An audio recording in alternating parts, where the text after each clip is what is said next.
Hello बच्चों, let's read the question. Question says if f of x and g of x are two polynomial such that polynomial p of x equal to f of x cube plus x g x cube is divisible by x square plus x plus 1, then p of 1 is equal to.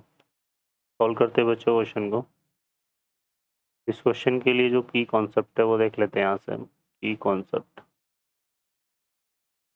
तो इसमें हम बात करेंगे किसके बारे में बच्चों? Cube root of unity के बारे में। क्यूब रूट ऑफ यूनिटी में हम इक्वेशन क्या देते हैं? X cube equal to 1। ठीक है, इसको अगर हम सिंप्लीफाई करें तो यहाँ पर x cube minus 1 equal to 0 आएगा और इसके फैक्टर क्या हो जाएंगे? X minus 1 x square plus x plus 1 equal to 0, है ना। तो यहाँ पर इसके जो रूट्स होते हैं, यहाँ पे जो इसके रूट्स होते हैं वो क्या हो जाता है बच्चों? 1 ओमेगा एन ओमेगा स्क्वायर। ठीक है, तो यहाँ पर ये 1 तो यहाँ से मिलेगा x माइनस 1 इक्वल टू 0 से, और ओमेगा एंड ओमेगा स्क्वायर क्या होते हैं? Are factor of x square plus x plus 1 equal to 0।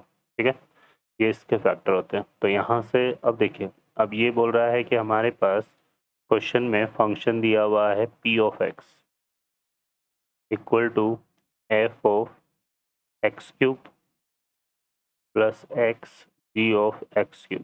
ठीक है, अगर यहाँ पे ये चूंकि x square plus x plus 1 equal to 0 के फैक्टर क्या है? ओमेगा ओमेगा स्क्वायर है, तो यहाँ पर जो p ऑफ ओमेगा होगा वो भी किसके इक्वल होगा? 0 के, है ना। तो इसमें पुट कर देते हैं, तो यहाँ पे आएगा f of omega cube plus omega और g ऑफ यहाँ से ओमेगा क्यूब, ठीक है, इक्वल टू 0 आ जाएगा।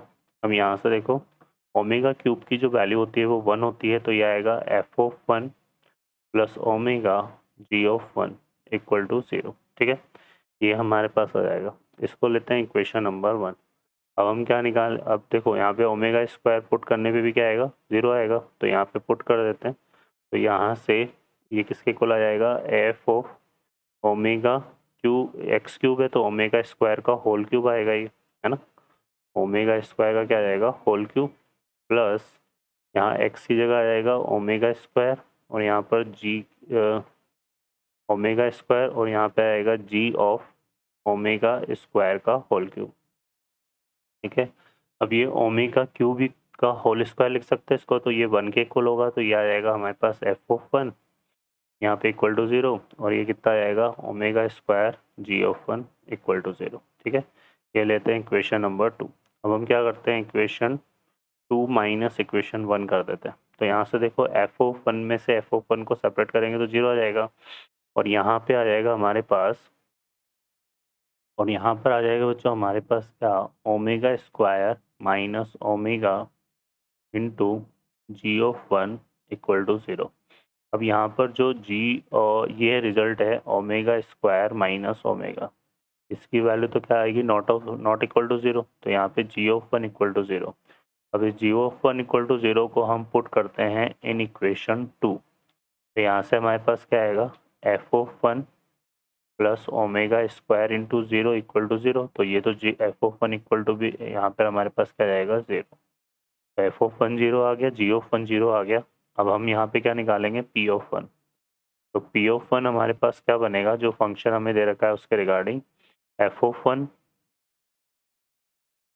प्लस यहाँ x की जगह भी 1 डालेंगे तो यह आ जाएगा g ऑफ 1।